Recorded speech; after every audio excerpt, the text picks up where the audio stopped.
पता नहीं आज अंदर से आनंद की लहर आ रही है, बड़ा उत्साह हो रहा है। अब एकादशी के विषय में तो आप सब जानते ही हैं, क्या बताना। एक प्रसंग याद आ रहा है।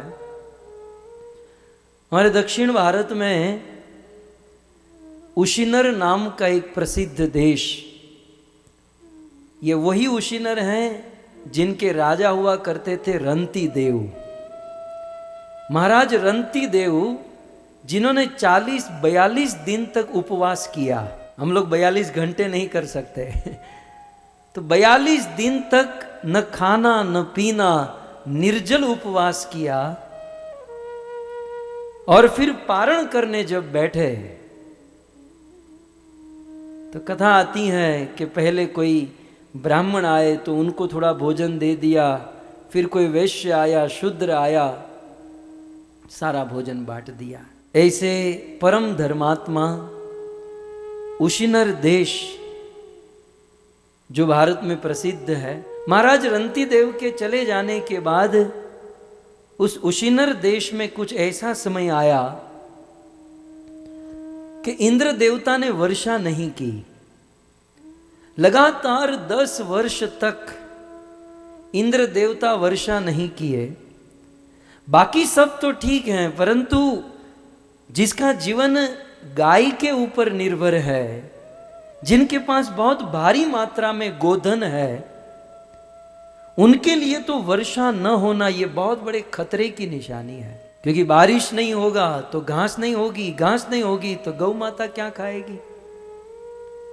सारे गोप, उशिनर देश के सारे गोप भय से व्याकुल हो गए। और उस समय उनको पता चला कि भाई भारत में, मथुरा में, गिरिराज गोवर्धन में, मेरे पीछे भी गोवर्धन महाराज हैं, तो गोवर्धन की तलेटी में बड़ा पशव्य है और गायों के लिए घास आदि संपूर्ण मात्रा में है। उशिनर देश के सारे गोप ब्रज वृंदावन में शिफ्ट हो गए, वृंदावन में आ गए, ब्रज वृंदावन में रहने लगे। अब नए नए आए थे, कभी कभी होता है ना मोहल्ले में नए नए लोग आते हैं। अब एक दिन उन गोपों की लड़कियों ने कृष्ण का दर्शन कर लिया। जब ये नए नए ब्रज में आए तो ब्रजवासियों ने कहा था कि देखो, उस तुम यमुना तट पर, पनघट पर पानी भरने जाओगी ना, तो यदि कोई काला लड़का तुमको दिखाई दे तो उसके सामने यहां वहां मत देखना। बोले देखेंगे तो क्या होगा? बोले देखेंगे तो वह ग्रह ऐसा चढ़ जाएगा फिर उतरने का नाम नहीं लेगा। उशिनर देश के लड़कियों ने बड़ा ध्यान रखा, लेकिन एक दिन कृष्ण का दर्शन हो ही गया और भगवान श्री कृष्ण के रूप को देखकर परम मोहित हो गई। और उन्होंने देखा कि कृष्ण रोज राधा रानी से मिलते हैं और जिस पुरुष के प्यार में हम पागल हैं, जिसको देखकर हम मोहित सी हो रही हैं, मरी सी जा रही हैं, वो कृष्ण राधा के पीछे पागल है। और इसलिए हमारे ब्रज में गाते हैं, सुन बरसाने वारी गुलाम तेरो बनवारी, बड़े बड़े देव द्वार पे ठाड़े, बड़े बड़े देव द्वार पे ठाड़े, बाट ताकत मुरारी, गुलाम तेरो बनवारी। हे बरसाने वारी, हे राधा रानी, अखिल ब्रह्मांड नायक भगवान कृष्ण जिनके द्वार पर बड़े बड़े देवता खड़े रहते हैं लाइन लगाकर कि कब कृष्ण की एक झलक मिलेगी, कब कृष्ण का दर्शन मिलेगा। बड़े बड़े देवता जिसके द्वार पर लाइन लगाकर खड़े रहते हैं, हे बरसाने वाली राधा रानी, वो कृष्ण तुम्हारी राह देखता है। दुनिया जिसकी राह देखती है, बड़े बड़े देवता जिसकी राह देखते हैं, वो कृष्ण राधा की राह देखता है। पूरे श्रावण महीने में 30 दिन, महीने भर लोग कृष्ण को झुलाते हैं, पलने में या झूले में झुलाते हैं, लेकिन वो कृष्ण श्रीमती राधा रानी को झुलाते हैं। बड़े बड़े देवता जिनसे बड़े बड़े मुक्ति तक का वरदान लेते हैं, लेकिन वो कृष्ण ब्रज में छाछ के लिए, मट्ठा के लिए नाचता है। तो उन लड़कियों ने देखा कि ये कृष्ण राधा के पीछे पागल है। बोले इस कृष्ण को, नंद नंदन को प्राप्त करने के लिए राधा ही हमको उपाय बता सकती है। ये सारी लड़कियां श्रीमती राधा रानी के पास गईं, निवेदन करने लगीं कि हे कमल लोचने, हे दिव्य स्वरूपे, हे वृषभानु नंदिनी, हे राधा रानी, कृपया करके इतना बता दीजिए कि ये श्याम सुंदर कृष्ण हमें कैसे प्राप्त होंगे। श्रीमती राधा रानी कहती हैं कि नंद नंदन कृष्ण को प्राप्त करना देवताओं के लिए भी दुर्लभ है। कृष्ण आसानी से नहीं मिलते, देव दुर्लभ। लेकिन क्योंकि तुम मेरी शरण में आई हो, और राधा रानी तो कृपामयी देवी, तुम मेरी शरण में आई हो, इसलिए मैं तुम्हें एक सरल उपाय बताऊंगी। उस उपाय को करने से वह नंद नंदन तुम्हारे वश में हो जाएंगे, वह श्याम सुंदर कृष्ण तुम्हारे वश में हो जाएंगे यदि तुम वो उपाय करोगी। लड़कियों ने कहा बताइए हमको क्या उपाय करना है। बोले तुम्हें व्रत रहना है। बोले हम लोग सोमवार रहते हैं, मंगलवार रहते हैं, जया पार्वती व्रत रखते हैं, गुरुवार भी करते हैं, शुक्रवार भी कर लेते हैं, शनिवार भी हमारा होता है। राधा रानी ने कहा ये कोई व्रत करने की जरूरत नहीं है।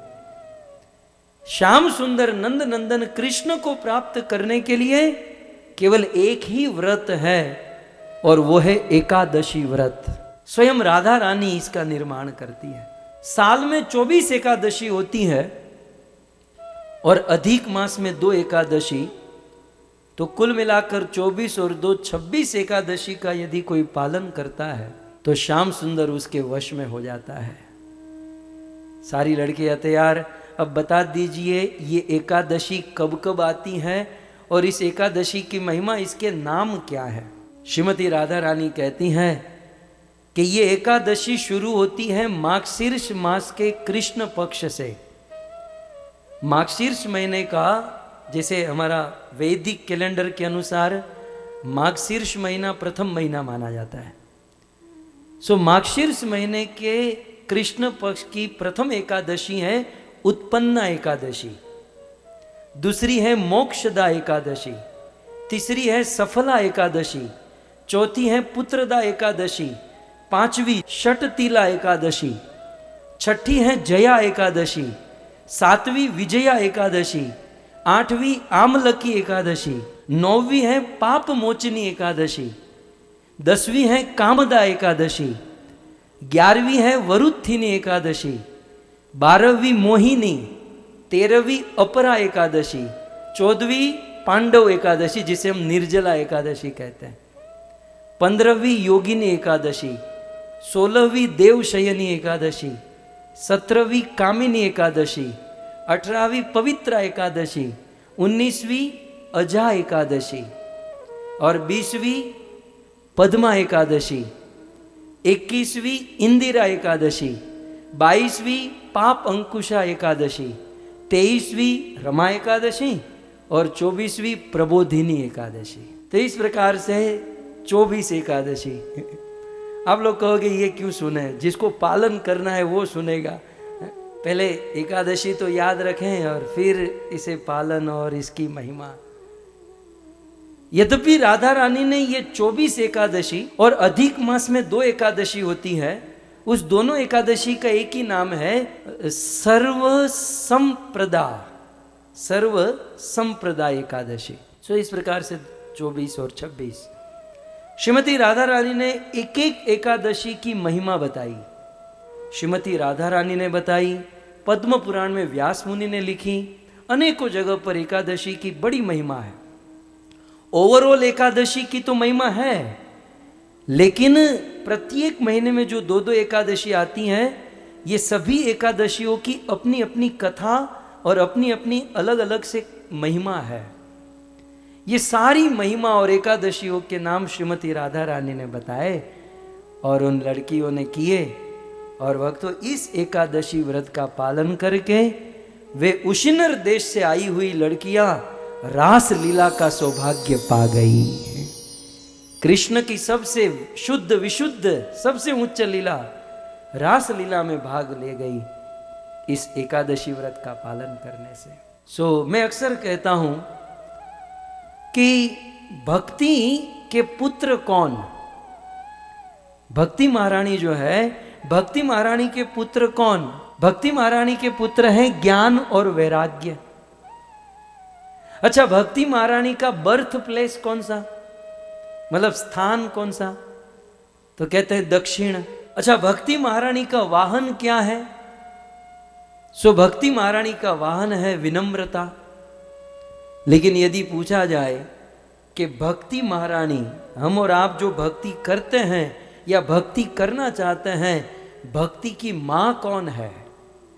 भक्ति को जन्म देने वाली जननी, भक्ति की माता कौन है? भक्ति की माता है एकादशी। एक माता जी का प्रश्न है, वे कहती हैं, क्या नाम है? खुशी। खुशी को इस बात की दुखी है कि एकादशी उपवास में क्या हम दवाई का सेवन कर सकते हैं? महाराष्ट्र नासिक से खुशी जी पूछ रहे हैं कि एकादशी उपवास में क्या हम दवाई का सेवन कर सकते हैं? महाभारत ग्रंथ है जो वेदव्यास मुनि ने लिखा है, और उस महाभारत ग्रंथ में व्यास मुनि एकादशी की महिमा लिखते हैं। उस एकादशी की महिमा के अंतर्गत व्यास मुनि ने लिखा है कि एकादशी के दिन यदि आपका शरीर खतरे में हो, बस आप मरू मरू हो रहे हो, बस अब इसको शमशान लेकर ही जाना पड़ेगा, कुछ ऐसी अवस्था है तो आप दवाई ले सकते हो। यदि आवश्यकता नहीं तो दवाई लेने की जरूरत नहीं है, एक दिन के लिए छोड़ सकते हैं। लेकिन यदि शरीर खतरे में हो तो एकादशी के दिन उपवास करते हुए आप औषधि ले सकते हैं। एकादशी के दिन पंचगव्य ले सकते हैं, जल ले सकते हैं, फल ले सकते हैं, फराल ले सकते हैं, और व्यास मुनि ने अंत में लिखा औषधि ले सकते हैं। इतने भी लकीर के फकीर नहीं होना चाहिए कि चाहे हम बुखार आ जाए, बीमार हो जाए, मर जाए, लेकिन नहीं करेंगे। कुछ प्रैक्टिकल होना चाहिए। तो व्यास मुनि ने बड़ा प्रैक्टिकल उत्तर दिया कि औषधि ले सकते हैं। इस प्रकार से एकादशी उपवास, और साथ ही साथ उन्होंने ये भी कहा यदि कोई निर्जला एकादशी करता हो तो निर्जला के दिन भगवान के चरणों में चढ़ाया हुआ चरणामृत ले सकता है। निर्जला के दिन भी चरणामृत, लेकिन चरणामृत मतलब वो हाथ में जितना आता है। कुछ लोग कहेंगे चरणामृत है तो आधा लीटर पी जाऊंगा तो निर्जला भी हो जाएगी, और दोनों नहीं, वो हाथ में चरणामृत ले सकता है।